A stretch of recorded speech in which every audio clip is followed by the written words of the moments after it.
Hello, everybody, and welcome into another edition of the Bleeding Burnt Orange Live Show. I am your host, Matthew Miller. Thank you again for joining me, guys. Please hit that like button as you come in. Please hit that subscribe button. It really helps out what we're trying to grow here. And since the season is over officially for us Texas Longhorns fans, we are over on the SEC channel now. We're also going to be on the SG1 Sports Texas channel and the Mark Rogers TV channel overall. So please hit that like button. Please subscribe. I really appreciate you guys joining us here today.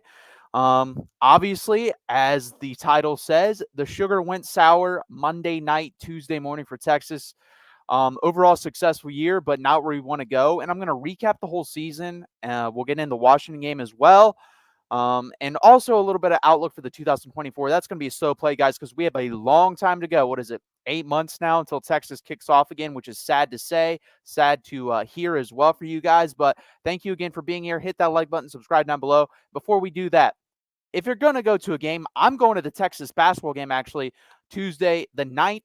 Go to ticketsmarter.com, type in code BIG for $10 off a purchase of $100 more, and type in code BIG20 for a purchase of $300 more to get $20 off. Please do that, guys. Don't be dumb. Go to ticketsmarter.com.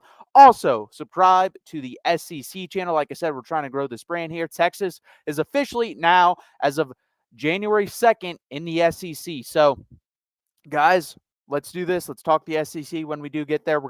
I'm excited for it. I'm excited for the 12-team playoff. This is a totally new landscape of college football. It's going to be exciting to talk with you guys. So please join me on that as we dive into the SEC season and into the off season. So please hit that like button and subscribe over there as well, guys. It really helps out the channel, and I appreciate it.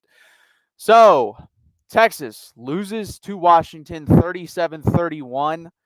Hell of a game by the Washington Huskies. Nothing but congratulations for me as a Texas fan. They played a phenomenal game, especially Michael Penix. I think it was probably the best performance a quarterback has had versus Texas in my lifetime. The only one that even comes remotely close is Joe Burrow, and I think Joe Burrow had an interception in that game. He did. So I think Michael Penix has had the best performance ever by a quarterback of a team we have played since probably 2000. If you want to go past that, you can dive deep into that. But during my lifetime, that was the best performance a quarterback has had versus the Texas Longhorns. He was phenomenal, guys. 430 yards passing on 29 completions is insane. on throws 20 yards downfield, guys. He was 6 of 8 for 238 yards, 2 touchdowns, and a 95.4 overall grade from Pro Football Focus out of 100. The guy was basically perfect. Going back and watching some of it again, I can't watch all of it. Still hurts. It's still too fresh. He missed 2 throws. He overthrew Devin Culp, and like we talked about after the game with Mark, that didn't end up mattering because he threw a touchdown right after. So that one didn't hurt him. And then he threw a ball to a screen pass to Jalen McMillan that shouldn't have been caught, because Jalen McMillan is so good, is going to play in the NFL. He caught it off the turf. I don't know how he caught it with basically 6 fingers, his 3 fingers on each hand, and he was able to catch that, reel it in, and get a first down out of it. So 2 bad throws, and they came for nothing. Texas didn't generate a turnover. They generated very few pressure, and they had 0 sacks on Michael Penix. And when you do that versus a guy that's in his 6th year in college and delivering dimes consistently throughout the night, you're going to lose the game. So the better team won that game. That's what I've come to realize, and I realized that afterwards. It's still going to hurt because even though the better team won, Texas still could have won that game. We had 4 plays from the 12-yard line. We'll get into that play sequence as well. But let's rattle off a couple stats here because I do have them written down. Quinn Ewers, 24 of 43, 318 yards, 1 touchdown, 0 interceptions. I thought later in the fourth quarter, he came alive and played pretty well. He was the highest rated Texas Longhorn, actually, according to Pro Football Focus. I'm not surprised by that because like 4 or 5 of his incompletions were just tip passes at the line of scrimmage. I thought Quinn was good enough to win this game. I didn't think the surrounding pieces around him were good enough. He was sacked twice. And then the guys that carry the ball well but just turn it over, guys, C.J. Baxter and Jaden Blue, 9 carries for each of them. They each averaged over 6.5 yards per carry. C.J. Baxter averaged 7. The issue was the fumbling. We started to get going. Jaden Blue fumbles. We got the ball after Washington scored out of halftime, and we fumble it right back to them. They go down, kick a field goal. We're down 10 points. So it's the turnovers, guys, and it's turnovers from 2 guys that weren't. I mean, CJ Baxter was the starter at the beginning of the year, but quickly Jonathan Brooks took that over, and I think that's part of the reason. These guys tend to put the ball in the turf, and you saw it at the worst moments Monday night. Our best player on the offensive side of the ball, receiving wise, Jatavian Sanders for sure, 6 catches, 75 yards. Um, Jordan Whittington, 4 receptions, 70 yards. And I said in the preview show, I thought those two guys were going to have very good games. They had our best games receiving, and it wasn't really close. Worthy, 2 catches for 45 yards. He was 100% hurt, guys. People can say whatever they want about him. He did not have his typical game, but everyone that was there, and if you want to watch the Cover 3 podcast, those guys are very good. Chip Patterson, Bud Elliott, Danny Cannell's okay. Honestly, kind of can get a bit annoying, but they do a very good job over there. Tom Fernelli. Chip Patterson was in the building, and he said Xavier Worthy could not move side to side. And I could see that just by watching the game. The straight line speed was there, but when you have an ankle injury that maybe he might have to have surgery on before he hits the NFL draft, he could not move side to side. And I could tell that because the routes we were throwing him, they were consistently downfield routes. There was nothing with him stopping on a dime and coming back and catching. It was stutter, stutter, go, stutter, stutter, go. And that's what he was that night. And it sucks that back-to-back years he was hurt versus Washington, broken hand last year, hurt ankle this year. But I wish him nothing but the best in the NFL. His time here on the 40 acres is kind of weird. He was kind of like a hired mercenary. He always wanted more NIL money, but he always delivered. So I can't really say too much. Um, Jaden Blue, 45 yards receiving out of the backfield. He was probably our best offensive player, honestly. He was good rushing and receiving the ball. It was just the one turnover, guys. If he can just avoid that going in the future, I think there's a good chance he takes over for CJ Baxter, because I think there's way more upside with Jaden Blue than there is CJ Baxter. No offense to CJ Baxter, but he was always banged up. He runs with too high of a pad level, and Jaden Blue is just way too electric out of the backfield for Texas. So I would love to see him get more carries and touches in the future.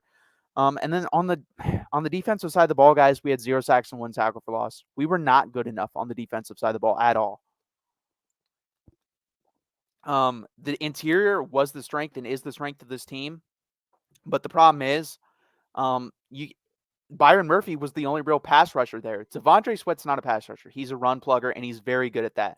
Pro Football Focus has Byron Murphy and Devondre Sweat as the 2 highest defensive tackles ranked out of college football. They're studs. They're amazing. But the problem is, guys, if only one of those guys, and that's Byron Murphy, can really rush the passer, and he got there a couple times, he just could not bring down Michael Penix, then you were going to have issues, because Ethan Burke and Barron Sorrell are nice players. Ethan Burke's going to be a very good player, in my opinion. He's only a true freshman, but he's got to get better. He's got to put more muscle on his frame, and he's got to develop some pass rushing moves. Kind of the same thing with Anthony Hill. You saw him rush the passer, but couldn't really do anything. These are 2 tackles for Washington that are going to play in the NFL, and they played like it. Barron Sorrell is a run stuffer again, and he didn't do anything really in the pass rush either. So Texas desperately going into next season has to get a pass rush, whether that's from incoming guys like Trey Moore and Colin Simmons, Trey Moore through the transfer portal, or Colin Simmons through the recruiting, or Ethan Burke. I think he'll take a step forward. Barron Sorrell is going to be interesting because he'll be coming back for a senior year. If he does come back, I think he will. I don't know why he wouldn't, because he's probably a 5th or 6th round pick, to where he's going to have to get better if he's going to want to stay on the field. So we'll see what happens there. But overall, guys, I mean, Washington hit in every area they needed to. Penix had a light out game. I told everyone time of possession was a big deal.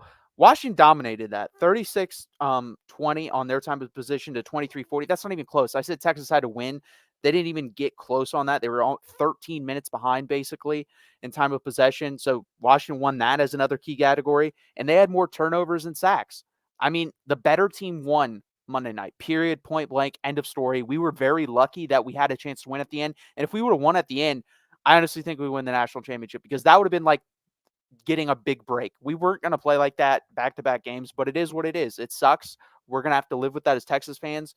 And I think the last pass from Quinn Ewers to A.D. Mitchell basically shows why Quinn Ewers is going to come back.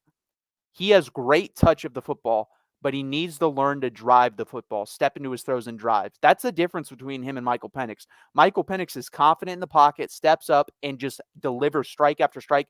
Quinn Ewers definitely has touch, definitely can throw a pretty deep ball when it's there, but he needs to be able to rifle it in. I think he has the arm talent too. I don't know what the issue is with that. Maybe he doesn't. Maybe I'm wrong. Maybe he doesn't have the arm talent too, but Quinn Ewers must learn to rifle the ball in, because if he just steps into that throw to A.D. Mitchell and throws a pylon ball, that's a touchdown. We're in the national championship. We're celebrating. We're talking about playing Michigan this week, but he didn't. And that's why he's coming back, and that's what he needs to work on, is rifling the ball. And I think that would also help with the red zone guys, because when you're forced to just throw jump balls or run, that's really hard to do in the red zone. There are times coverage is tight because it's the red zone. You're going to have to rifle one in there, and we've yet to see Quinn do that. Do I think he's capable of it? Yes. Is it a mental thing, footwork thing? What is it? We'll find out going into next season. If he doesn't do it next season, then honestly, it's probably arm strength. And if that's arm strength, he's probably not going to be a very good NFL quarterback, just straight up. He's probably not. But if he can actually gain the confidence and rifle it in, and that's the true issue, I think he'd be a first-round pick next year, and that's why he's coming back. So that's my Sugar Bowl recap. I'll jump into your comments and questions, guys, and then we'll jump into next season from there. Penalties destroyed any chance plus the fumbles 100%. Dr. Detroit, penalties and fumbles. We had 10 penalties. They had 5. By the way, going in this game, I believe Washington was like one of the 10 most penalized teams. There were some calls by the officials I think they got wrong. The one where they picked up the block in the back when it was clearly a block in the back was definitely shouldn't have been picked up. That's like the only bad call, honestly, that I think could have possibly changed the outlook of this game. That's the only one. And the only way that changes the outlook of it if it's an unnecessary roughness penalty. If it's just a block in the back and it's 1st and 20, I still think Washington probably picks that up. Now, if it's 2nd and 25, that's a different story. Maybe next year Texas will avoid playing Washington. Yeah, I don't think Washington will be nearly as good next year. Will Rogers, obviously, they're probably going to lose all 3 of those wide receivers. Probably going to lose Dylan Johnson. Probably going to lose multiple offensive linemen. So I think Washington takes a pretty big step back next year. But guess what? It doesn't matter because they could win the national championship. And if you're a Washington fan, if you can win a national championship and then the next 4 to 5 years and probably Kalen DeBoer leaving happens as well, you would sign up for that in a heartbeat. So that was a hell of a game by them. Hell of a job by Michael Penix. I have no issue with Washington. Texas should have won. Sark got out-coached, in my opinion. Sark did get out-coached, and we can talk about the play sequences, especially at the end of the game. But the problem is, so again, you're working with no timeouts and limited time, and then you're also working with Xavier Worthy's basically a non-factor in this situation because he's hurt. You're not going to run any plays for him. I guess the play that everyone was questioning was the flat pass to Jaden Blue. If you go back and look, and Sark explained this, they were looking for Jatavian Sanders and Jordan Whittington running up the seam, and that they had that covered. It was 4-on-2 there, so immediately Quinn just checked it down. Personally, and this is the thing, I don't know if it's Quinn's arm strength, his understanding of play calling, what it is. He doesn't throw over the middle in the red zone. He doesn't really throw over the middle that much in general, and that's something that's going to need to be worked on. I don't think it's arm strength because the guy can throw like 65, 70 yards, so I think it's more about confidence, and he's going to have to work on that this offseason because it's a big thing. I am okay. I'm perfectly fine. I'm not – this is – if I'm ranking heartbreaking losses for me, guys, in my lifetime, just like flat out heartbreaking, 2009 national championship, not even close, because I still think we win that game if Colt McCoy's healthy. 2008, Texas Tech, they were the better team, but we should have won the game if we can just push Michael Crabtree out of bounds. And by the way, I think we win the national championship that year. That's just my opinion. And then this game, but we weren't the better team, and we didn't deserve to win. 2009 is always going to be up there for me because I think we were the better team, and I think we proved that when Colt McCoy was on the field for that little bit of time. Jose agreed our penalties and fumbles took away any chance to win. That the same Quinn Ewers that played Oklahoma State didn't come to play. Yeah, there was that, and then the play calling wasn't as good, and then you don't have Xavier Worthy healthy. So it's just a multitude of factors. Michigan versus the world. You excited? I'm tired of hearing Michigan versus the world. Michigan should be favored in this game. I think they're the better team. But if Michael Penix comes to play like that again, it's going to be a really good, really close game, and Washington could definitely win. That guy's – people don't realize when you have a first-round quarterback, they cover up so much of your issues, If you take Michael Penix away from this team and put Will Rogers, who's coming in on it, this team loses 2 to 3 games this year, and they're not in this position. That's how good Michael Penix is. Michael Penix should be the 3rd best quarterback coming into the NFL draft. I don't know what the hell the scouts are looking at. If you want to say injury history, fine. But if you're just going based off eye test talent and tools, Michael Penix is at worst the 3rd best quarterback coming out in this draft. At worst. Texas came a play away from winning despite all the screw-ups. And that's another good point, Dr. Detroit, because I'm thinking about 2 years ago when I started doing this for Mark, and we went to Arkansas, and I was semi-confident about that game. I thought it'd be a close game, good game. And Arkansas just beat the shit out of us. And to come from that game to this game to where we played a C- game, I upgraded. I thought D+ at the end of the game. I'm going to upgrade us to C-. I thought Washington played a B+ game, and to lose by 6 points versus a team that could win the national championship, and I think it's going to be a really good game Monday. That's a hell of an achievement by the staff, hell of an achievement by these players. So I really don't have anything bad to say. Like, overall, it was a good season. I will take away this from this team. It's a very resilient bunch, but it's not going to be the most talented team Steve Sarkisian ever has. That's my opinion on that. I also think this team never reached their full potential. We never played an A game. This whole year, we never played an A game. Alabama wasn't an A game because if it was, we would have blown them out. Go back and look, guys. We left like 17 points on the board versus Alabama. So that's why that's kind of, honestly, I kind of always knew this wasn't, and I've said this as much. I didn't think this was ever going to be a national championship team. I think they hit their ceiling. I think the college football playoff was this team's ceiling. It sucks to say that, but that's what it is. And as Texas fans, I think you have to come to that realization. Excited, sure. Don't see Washington. I would not underestimate them. They have a very good quarterback. Guys, that Cam Newton, perfect example. That's a 5-7 Auburn team with a generational quarterback. This could be a 8-4 Washington team with a generational quarterback. You've seen this with other teams. If Michigan is not able to get pressure from the edges, they're going to lose this game. If they do, they'll win the game. It's that simple. It really is. But these Washington tackles are so good. I believe one of the tackles hasn't allowed a sack the whole year. So that's insane to me. You definitely have better edges than we do. I think our interior is just as good as Michigan's, but their edges are definitely better. So it's going to be interesting. And obviously a better cornerbacks. Will Johnson's really good.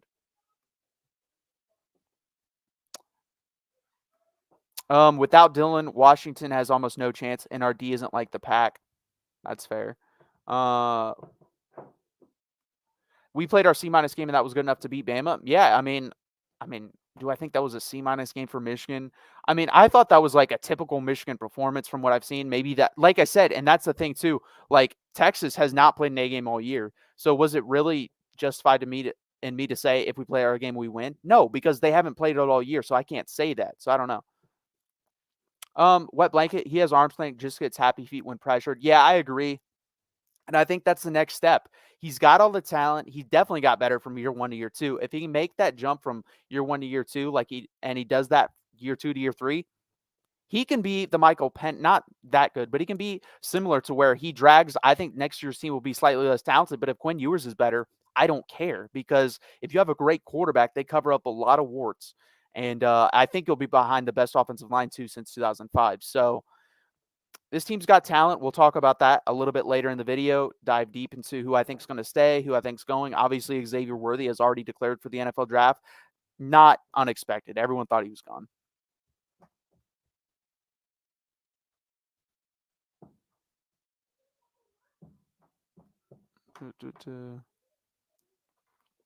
Sark's career was dead not so long ago. He has come a long way. He definitely has. That's why I trust him. He's pretty honest. I mean, he was honest in the post-game show. He's always going to be pretty transparent and honest towards the media and his players, and that's why I like him. He's not Tom Herman. Tom Herman, like I said, was an arrogant douchebag. Manning, lightning trolling. Yeah, we're going to see that a lot next year if Quinn struggles. I don't think he will very much. He might have one bad game next year, but yeah, I don't want Arch Manning to start next year because I think that would cause all sorts of issues for Texas. I don't think. I mean, he'll probably play at some point because Quinn cannot stay healthy through a whole season. That's another thing that I think he has to prove to NFL scouts is staying healthy throughout a whole season. But other than that, I don't see Arch playing next year unless it's in spot play, which I'm hoping at some point we do blow someone out and he gets to play a little bit. That would be nice.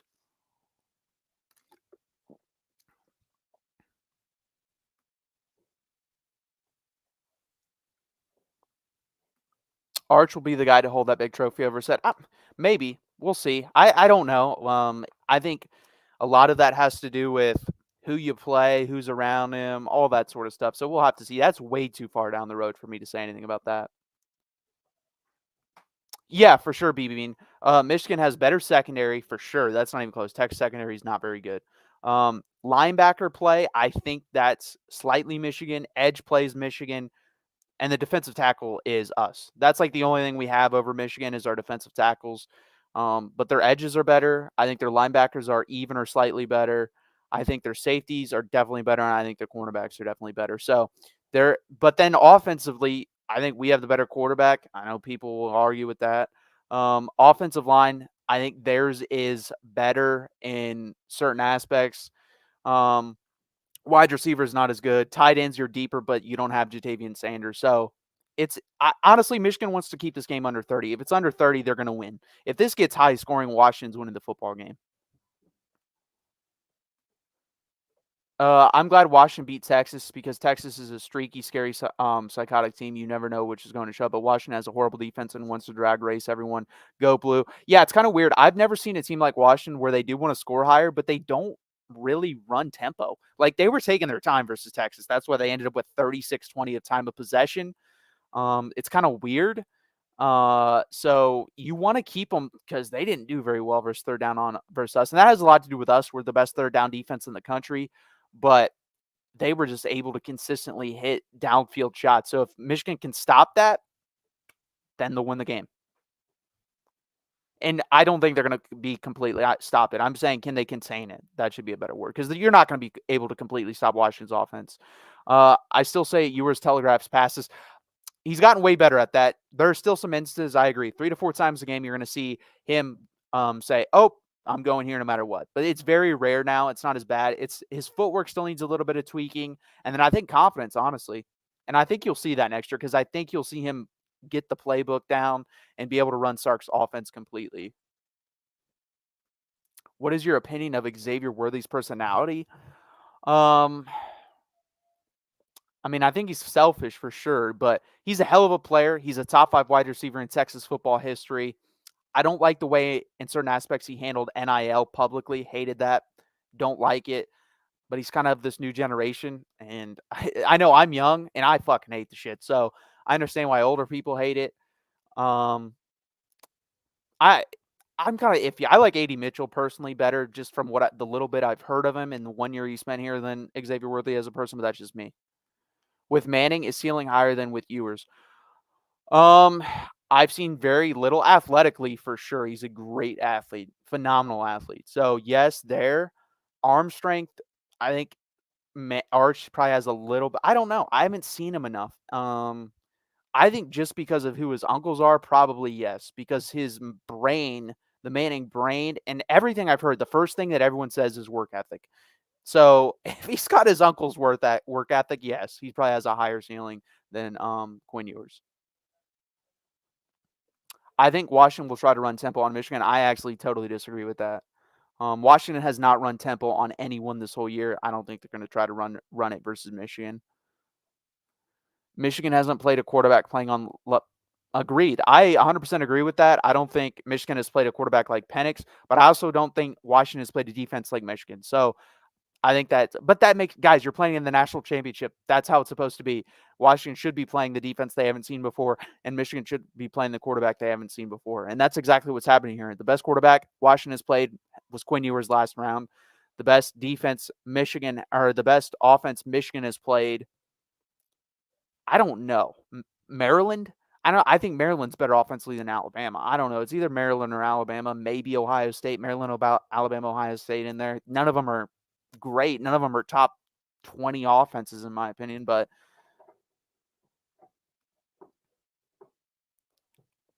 I'm still upset Worthy ended up at Texas and not Michigan.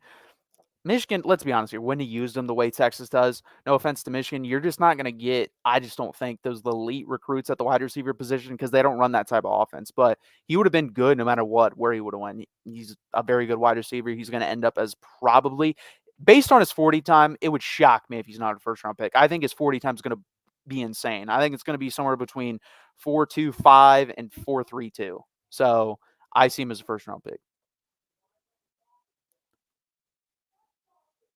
B Bean, we will actually discuss that very soon. I'm going to take some more of your comments and I'll jump into that. Penix isn't God. I never said he was God. I think he's a first round pick. I mean, he's definitely a first round pick. And first round quarterbacks are different. They don't grow on trees. You see the difference. And there are little differences. It's the difference between, if Quinn Ewers came out this year, he's probably a third round pick. And the difference is the velocity on certain throws, angles on certain throws, leverage on certain throws. Those are the couple things that come to mind of first round and third round quarterback. And that's why Michael Penix is going in the first round, because every ball he threw in Washington versus Texas was a place where only his wide receiver could catch it. Every ball, which is insane to say. There are guys in the NFL that don't do that. So he was phenomenal. Going back and watching the one where Ryan Watts literally has Rome Odunze, has a part of his jersey and his hand going through as the ball's being caught, and you still catch it and it's in perfect position, you can't do anything about that. And I don't care who's cornerback. If Will Johnson's in that position, it's not going to make a difference either. If the ball is in perfect position, you're going to have issues defending it. Now, will Michigan make more plays than Texas? Absolutely, because they have a better secondary and they have a better pass rush. Will Michael Penix still make plays versus Michigan? Absolutely, because Michael Penix is a first-round quarterback.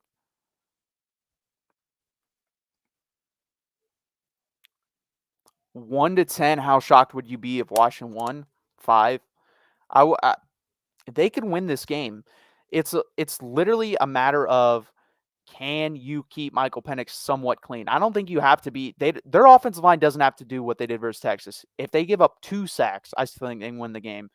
But if Michigan does what they did versus Alabama and get 6 sacks, that Michigan will win. I don't think that's going to happen because Washington has a much better pass protecting offensive line than Alabama. Alabama has struggled with that all year. So I fully expect Washington's offensive line to play better than Alabama's did. Did the Washington DBs just play really well? I think Worthy, Mitchell, and Whittington would have done more. Very good question, Will. Xavier Worthy was 100% hurt. Could not move laterally. So I think they basically just used him as a guy, hey, you're going to run deep basically the whole night. You're going to go a lot of stutters and goes. That's exactly what happened. He got double teamed actually quite a bit, which surprised me. A.D. Mitchell, you could tell, was frustrated. I think he was getting open. And Quinn wasn't trusting him. Also, Quinn never really had a super clean pocket. He was always having to move left or right or up in the pocket. And I think that's part of the issue too. But other than that, I don't know. Also, we have to talk about this. The third downs. I forget what we were overall on third downs, but the average yard to go was like 11 yards. So think about that. On third down, you basically lost a yard on first or second down and never gained any on one of the other 2 downs either. And you were at 3rd and 11 the whole game. That has something to do with it too, because Washington could just sit back and say, oh, they have to throw the ball. So we were running it effectively, but the problem is we never gotten good running downs. And then when we did, we turned it over. So, I mean, there's really no good answer for that. I think it was just the way the game went along. I think this is the absolute worst you could have seen from Worthy, Mitchell, and Whittington in this game. I think in other games, if you play this game 100 times, you're going to see way more than that. If Worthy was healthy, you would have seen way more from him. I think they would have given him a lot like end arounds and stuff like that to give him the ball, but there's no point of doing that when the guy can't move laterally. So, yeah, that's the main thing on that. It sucks too because A.D. Mitchell's so damn good, and that was probably the last game he'll play in a Texas uniform. We'll talk about that again in a little bit as well. Marvin Harrison is no. This is just a stupid, very stupid comment. Marvin Harrison is way better than any receiver on Washington, Michigan, contain him pretty good. Let me ask you this question: Rome Odunze, Marvin Harrison. NFL scouts will tell you Marvin Harrison here, Rome Odunze here. They're number 1 and 2 in this draft. There's not that much of a difference. And let me ask you this: Penix or Kyle McCord? Use common sense, guys, please. Oh, also this: Washington offensive line or Ohio State offensive line? Come on, man. Like, so you can be a homer, but at least be real at some points. Be real at some points. That's all I ask. I've been real this whole show. I've said Washington's the better team. We suck as a secondary. We didn't coach well, but you can't be real with yourself. Come on, man. Be real with yourself. Penix has experience too. He knows that offense. Thank you. That's another thing too. How long has he been with Kalen DeBoer? How many years has he been in college football? That man ran the offense like he knew it inside and out, and that's another difference between him and Quinn Ewers. Quinn Ewers is getting the play call, having to analyze it in his brain. Michael Penix gets that play call, automatically knows what to do with it. Automatically knows. He knows here, here, here, in that sequence, in that rhythm, in that timing. Also, underrated in this game, the guy moved around like an NFL veteran in the pocket. Little shoulder tuck, slide, shoulder tuck, slide, step up, slide to the left, slide to the right. Freaking doing the cha back there. That is elite stuff and stuff that very few NFL quarterbacks are good at. That's what makes you a good NFL quarterback, and he was doing it. So props to him on that too. So that's the thing too. I thought even if we moved him off his spot, he would struggle. He didn't miss a damn beat. We moved him off his spot probably 10 to 12 times, and it didn't matter. He would just slide and make a perfect throw. So you have to get him down. That's the thing. You have to get him on the ground. If you're allowing him to escape, by the way, ran more in this game than he has all year, then you're going to have issues. You just are.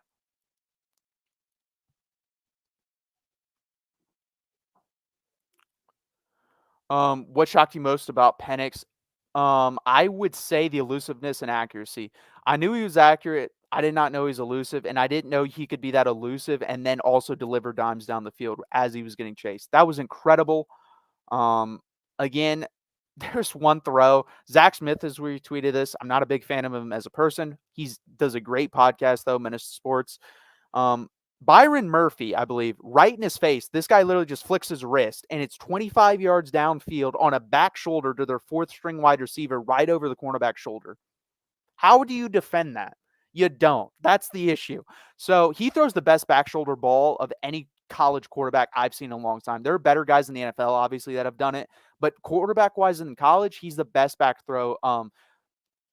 Man, this is hard to say. He's the best at throwing the back shoulder pass in college I've seen in a long time. Texas versus Washington, third down, 4 of 11, fourth down, 0 of 1. Yeah, Texas did a good job, and they're really good at that, so I'm not surprised. It's played out just like it did. We were good at stopping the run, good on third down, terrible in the air, and they exploited that.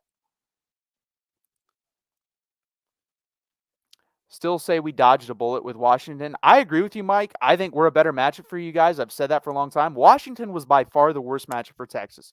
I've said it for now, 5 weeks. Texas fans were way too arrogant, way too cocky. This team had everything we didn't want to see. They had a first-round quarterback with 3 NFL wide receivers versus our bad secondary. Our front 7 is good. Our front 4 is not, and they exploited the hell out of it. And that's the issue, and that's why I said I'd way rather – the only reason I'd rather play Michigan over Alabama is because we played Alabama. If we had not played either, I would have rather played Alabama. They would have been my number one option. I would have gone Alabama, Michigan, Washington if we hadn't played. But because we had played them, I wanted Michigan, Alabama, or Washington. And we got Washington, and we played like crap. They played way better, and they deserved to win the game. That too, that it would have been a home game for us. That would have been nice. Also sad that Manning will probably, yeah, it is kind of weird. He probably only will play 1 year. And then, guys, the next one, he got I believe he was the offensive player of the day at the Under Armour All-American game. Trey Owens, 4-star kid, gigantic human being, 6'6", 220. He's committed to Texas, signed with Texas. He's next in line, and Manning does go after 1 year. So pretty confident with him as well.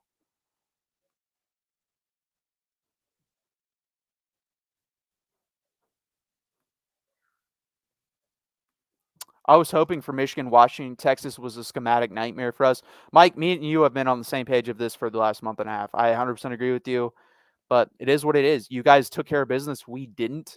I do agree. If you're able to get pressure on Penix, you guys will win this game. Like, if you get 6 sacks, you're winning the game, period. End of story. There's no way Washington can win. I think the demarcation line for me is 3. I think if Michigan gets 3 or more sacks, they win the game.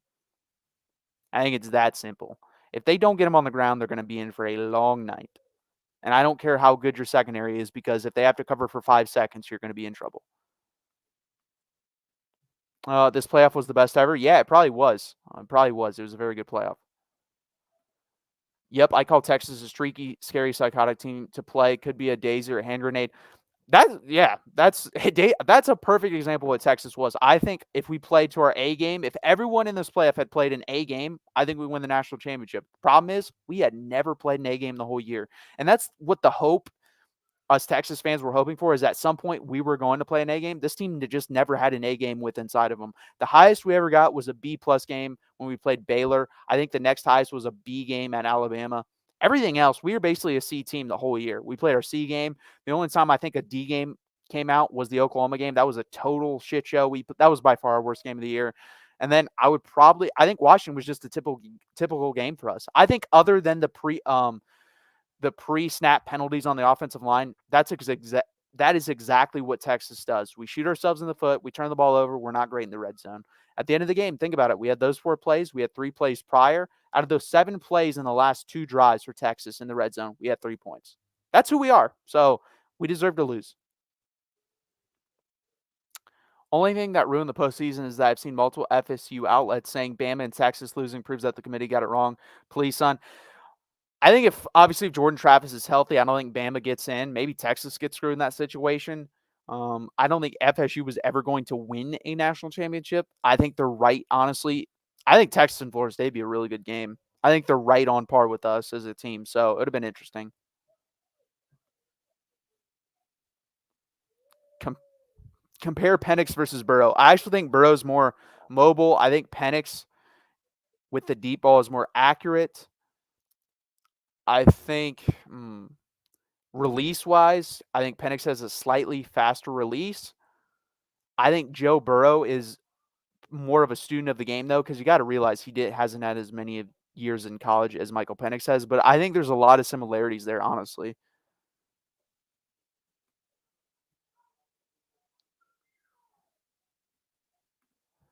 You guys played super tough. I'll be honest that I'd be worried about playing you guys. Washington looks very beatable. Yeah, and that's the thing. We would have forced JJ McCarthy because you're not going to run on us. No one has run on us. Michigan wasn't going to run on us. It was going to come down to, can JJ McCarthy be good in his 30 to 35 attempts? Because that's what it was going to have to take. He was going to have to throw the ball 30 to 35 times. And if he could he didn't have to be Michael Penix, but if he could be Will Howard played pretty damn well versus us. You can win the game. So it would have been interesting. That's my thing. Yes, because if Texas was able to stop plays, then we would have won. The issue was Michael Penix. It didn't matter if you pressured him. If you pressured him, he's just going to step to his left or right and deliver a dime. It didn't matter. You have to get him on the ground. That too. Texas was running it down Washington's throat. Corum might go for 250 yards rushing. Yeah, that's the thing. As long as you don't fumble, you're going to be able to rush the ball. That was our issue. We got away from it because, one, we shot ourselves in the foot with penalties, and that pushed us back, and there was no point of running on 2nd and 12 because when you pick up 6, because then it's 3rd and 6, and that's still hard to convert. And then also with turnovers, you're not going to keep giving it to the running backs when they keep putting it on the ground. So it basically became moot, and we got down. The key to this game, I said it with Lars, time of possession, get up early, and get Michael Penix down. We did none of them. None of them. We didn't hit on any of the keys to the game. Zero, zilch. And we still only lost by 6. So it was a good game. That's very interesting because I think Washington kind of wants to do the same thing. Guys, they want to score, but again, they take their time in doing it. 36 minutes of time of possession is a lot. They were throwing the ball, but they were taking the play clock down to 12 seconds every single time. I think it's a very good comment, John. Penix will get his. Stroud got his in 2021, 2022 also. I think, to me, that's who Michael Penix reminds me of the most. CJ Stroud didn't want to run, but he could if he needed to. Michael Penix is the same way, and he's very accurate. CJ Stroud is very accurate. I think there's a lot of similarities there.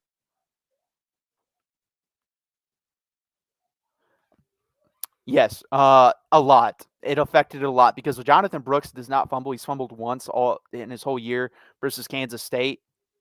And that's what I told Mark too. Like, I think Jane Blue and CJ Baxter are more talented than Jonathan Brooks, but Jonathan Brooks understands the offense because he's been in it so long. He's better pass catching out of the backfield. He's more shifty, and he doesn't fumble. I think he helps out a lot in this game, and it's going to be interesting to see if he comes back. Burrow was more consistently good than Penix, 100% agreed. This is random. Messi, it's not really close. Ronaldo's not even a top 5 soccer player of all time, but that's the only comment I'll make on that. I do want to jump into this real quick, guys, and then I'll get back to your comments. So players and coaches losses for next season. I'll just jump into this. So obviously Xavier Worthy gone, official today. Not surprised for that. Tavondre Sweat, senior, no eligibility, gone, and I don't think it would come back anyways because he's probably a late first, early second round pick. Jalen Ford, eligibility, gone. And then sorry, I can't even read my handwriting on this one. I'll have to come back to that. Christian Jones, sorry. Christian Jones, our right tackle, is gone. And then most likely gone, A.D. Mitchell, Byron Murphy, Jatavian Sanders, Jonathan Brooks. Out of all these 4, I think Jonathan Brooks possibly comes back, but it's really hard for me to see that, guys, because you have C.J. Baxter, you have Jaden Blue, you have Christian Clark and Jarrett Gibson. I don't think Christian Clark factors in. I think Jarrett Gibson factors in a little bit, the freshman coming in, second best running back in the class. But I love Jonathan Brooks, but I don't know how much he can fit into this room. I also don't know if he wants to do it at the rehab. He'll probably be a third-round pick. To me, go and get the money and rehab while you're in the NFL if I'm him. The next most likely guy, I think it's a tie between A.D. Mitchell and Jatavian Sanders. I think Byron Murphy's most likely gone, guys. It sucks because I'd love to see him come back, but he's starting to climb, guys. He's already mocked in the late first round. CBS has him as 32 to the Ravens, so I think he's gone. And I think A.D. Mitchell, again, is teetering between late first, early second round. And I think he'd be second round. I think there's a chance he comes back. Jatavian Sanders is going to be second round. I don't think anyone other than Brock Bowers at the tight end position gets drafted in the first. So I think if I'm ranking who comes back, number one, most likely Jonathan Brooks. Number two would be Jatavian Sanders. Number three, A.D. Mitchell. And low at number four is Byron Murphy, unless they give him a crap ton of money and NFL scouts are telling him he's going to the second round. But he already accepted a Senior Bowl invite, so I expect him to be gone. Most likely coming back. We did get good. Well, we'll jump to that later. David Benda and Ryan Watts. I think Ryan Watts comes back as a safety. That's where he's been the last year and a half. NFL scouts have been telling him, you're a safety in the next level. You're a safety in the next level. Come back and be a safety. You have Derek Williams, Ryan Watts plays safety with Michael Taft rotating in as well with Xavier Filsaime, the number, 2 or 3 ranked safety in the class. He might be the number 1 ranked safety. I know he's a 5-star coming in, so that will help out as well. And then David Benda, we're going to need a linebacker. Anthony Hill's going to be the mic. He's going to take over for Jalen Ford. I think you're going to see Maurice Blackwell play a lot too. We need one more linebacker. I'm hoping David Benda stays because if those three there, that's a decent linebacker core, especially Anthony Hill's a freak. Anthony Hill is Nakobe Dean-like from Georgia. That's who I think he can be. So that'd really help out. And then good news today. We got Alfred Collins back. I think he's probably a third or fourth round pick in the NFL draft. I think you're going to see him try to come back and replicate what Tavondre Sweat did, where he was a 4th or 5th round pick and jump into that first round, maybe upper second round. And if you look at Alfred Collins' 5 best plays of the season, he's a first round guy. If you look at his consistent play, he's not. That's his issue, is consistency. Come back and be consistent. He has the body type, guys. He's got a Chris Jones body type. He's got a Fletcher Cox body type. He can be an elite defensive tackle. You just got to work at it. We'll see what he does. If he does that, we honestly don't miss much because you'll have him, Vernon Broughton, Sadir Mitchell, Jare Bledsoe, who I really like. Jare Bledsoe has the highest upside of the whole room. Didn't really play that much this year. And then also Caldwell, defensive tackle. I feel like Kareem Caldwell from Houston. He is looking to transfer. I think there's a high possibility Texas gets him.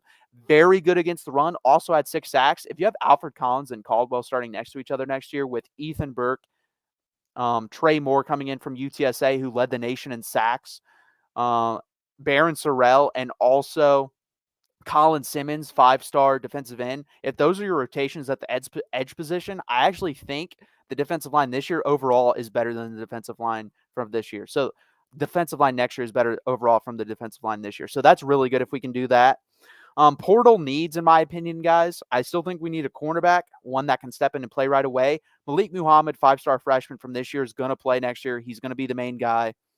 It's going to be very interesting. I think he'll be fine. Like I said, I think the safeties will be fine. Andrew Makuba from Clemson is going to come in. He'll slide right into that nickelback spot, probably rotate to safety sometimes, and I think he'll be just as good as Jahdae Barron, so we're not really missing much. That other cornerback position is the iffy mark. Can Terrence Brooks step up? Can Gavin Holmes step up if he doesn't transfer? I think you're going to see 3 to 4 more guys transfer. I think that's one of them that could transfer because he didn't get much playing time later on. Or will we go get a cornerback? Or can Kobe Black and the guys coming in be that cornerback? We need a solid number 2 cornerback. I think Malik Muhammad, I think you're going to see a really big jump from this year to next year. And then Bo Davis, guys, there's talk, defensive line coach, that he could go to LSU. The only way he's going to LSU, guys, is if he gets a gigantic pay raise. He is making $1.3 million at Texas. That's insane for a defensive line coach. I think he's the highest paid, or I know he's the highest paid defensive line coach in the country. He's one of like the 10 highest paid assistants. I think Texas has 3 of the 10 highest paid assistants. So unless LSU makes him the defensive coordinator and pays him $2 million, I don't think he's leaving, because I think he's even going to get a bump. I think he'll be up to 1.5 by the beginning of next year. So unless LSU wants to make him the defensive coordinator, he stays. If he does that, you throw your hands up and you go find another defensive line coach. But he's very good. He deserves it. I hope he sticks around. I think there's about an 80% chance he does. I think LSU, like I said, unless they make him the defensive coordinator, He will stay. Also, linebacker coach Johnny Nansen is the name we're keep hearing. We'll see if he sticks around or see if he comes into Texas. He is the Arizona defensive coordinator, so he'd actually be going down to linebackers coach, but he'd probably be making more money. That's a really good hire if we do end up getting him. He's on vacation, according to like insider on Texas football and Orange Bloods. He's on vacation in Hawaii. I think you'll know by the 10th if he's the linebacker coach at Texas. Otherwise, we'll probably have moved on by then. We'll jump into your comments.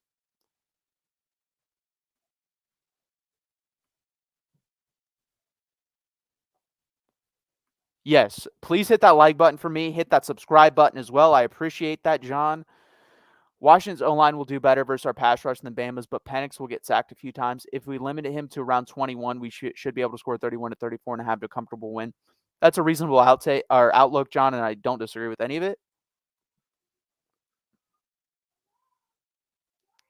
I know you Texans. Hey, I'm from Ohio, and I hate the Texans. I hate Houston. I'm actually a Yankees fan. I'm probably gonna get hate for that too, but give it to me.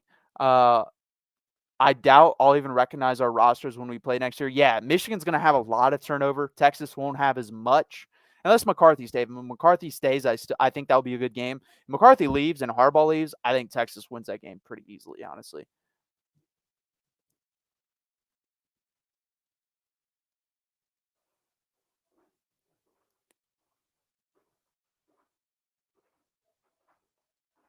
Ron Lowney, you lost to a good team and a great quarterback, 100%. Next year, you can prove yourself in the SEC. Yeah, so we'll talk about that in a second as well. SEC odds did come out for who they believe will win it next year. It's going to be pretty interesting. Is college football going in the right direction, wrong direction? Think about portal, NIL, realignment, fire coaches, etc. It's going in it's teetering. I don't know whether it's in the right direction or in the wrong direction yet, but someone needs to take control. Something has to be done. These portal windows don't make sense. The NIL is out of control. We need a commissioner. Period. Point blank. That's what we need. It's going to be interesting. NIL got crazy. Arch was the third stringer and was pulling around $3 million. That's crazy. He could be pulling in. Mike, he has not taken any money. He said that in the press conference. His parents are not allowing him to take any money until he plays at Texas. Until he's the starter, he is not allowed to get paid. He said that multiple times, and I respect that. They don't need the money anyways, so it's going to be interesting when he does. DDR says wrong direction. It possibly could be. I think it's on the teetering point. I think in these next 5 years, it's going to be interesting. Orgy is going to be a stud. Well, let me tell you this. Unless he can throw the football, I don't care if he can run it because he's not running it versus our defense. The last 2 years, no one's really been able to run versus our defense. And I know Sweat and Murphy are gone, but if we get Caldwell in from Houston plus Alfred Collins and Trey Moore and Colin Simmons, you're not running versus us. I actually think it's weird, though, because I think our secondary might be the strength next year. With all the guys coming in and the guys we bring back, it's going to be interesting. That's a great comparison. Orgy right now is Milrow. Yeah, and we were able to contain Milrow. So, and does he have the deep ball Milrow does? Because Milrow throws the best deep ball in college football. Like, that thing is pretty. It's accurate. He's pretty damn good with it. And if he isn't the best, he's in the top 3. But yeah, going back to the SEC stuff, guys, we'll jump into the outlook for 2024. This will be quick. So the SEC odds came out. Anyone want to tell me where they think Texas is real quick? Take a guess for me. I'll just say this. Top 5. Bama and Georgia are 1. Tennessee is 5th. Where does Texas rank in there? And if anyone wants to guess the other 2 through 4 in there as well, you can do that. Who knows if Orgy is in? Cheat the box, dude's not throwing it. True. If we win the Natty, they're gone. Yeah, I agree. I think Harbaugh and McCarthy are gone if they win the Natty. B. Bean says 4th for SEC odds for Texas to win it next year. Harbaugh wants to go win a Super Bowl. Who can blame him if he reaches the top of college football? Yeah, now that I think about that, well, I thought about it before, but it would be Jimmy Johnson. I'm trying to think of other Pete Carroll are the only 2 coaches come to mind that have won a national championship and a Super Bowl. Anyone else? Barry Switzer. So 3 guys. He'd join very rare company if he did that. Texas, guys, is 2nd in SEC odds next year at 9-1. It's Bama and Georgia tied at number 1 with 5-1. Texas is 9-1. LSU is 12-1, which shocked me. Ole Miss is 14-1, which I think is a bit low. I think they should be 3rd. And Tennessee is 25-1. After that, you have Texas A&M is 5th, which is ridiculous. But Texas being 2 is kind of surprising me. I thought they'd be a little bit lower, but 2, I'll take 2. I would say 4, Ole Miss probably sneaks ahead of them. Kiffin raided the portal like unguarded Halloween candy. Yeah, surprisingly, Ole Miss is 3rd or 4th, guys. Actually 5th if you want to combine Bama and Georgia at 14-1 for Ole Miss. That kind of surprised me. LSU was the one that I just don't understand. 12-1, unless you're getting Bo Davis and you're also raiding the portal and all these guys step up. You're bringing in a whole new defensive coaching staff with a new quarterback, with new wide receivers. You're not going to have Brian Thomas. You're not going to have Malik Neighbors. That one makes no sense. Also really like down the list is Missouri at 50-1. I would take a flyer on them because they have a very easy schedule and they're going to still be pretty damn good next year. So we'll see. It's actually 3rd. Okay, it's 3rd behind Bama and Georgia. Yep.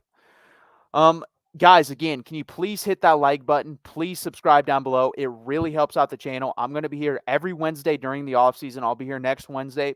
We'll probably talk a little bit about Michigan, Washington, 5 to 10 minutes, but the rest of it will be Texas. Possibly, it would not shock me if we see a couple more announcements. So please hit that like button. Please subscribe down below. This has been the 28th edition of the Bleeding Burnt Orange Show. I appreciate you guys for being here. I will be here again Wednesday, 7:30 p.m. Eastern Time for the 29th edition of the Bleeding Burnt Orange Show here on Mark Rogers TV, the SG1 Sports Texas channel, and the SEC Mark Rogers TV channel. Please hit that like button. Please subscribe. Share it with your friends, your family, your neighbors.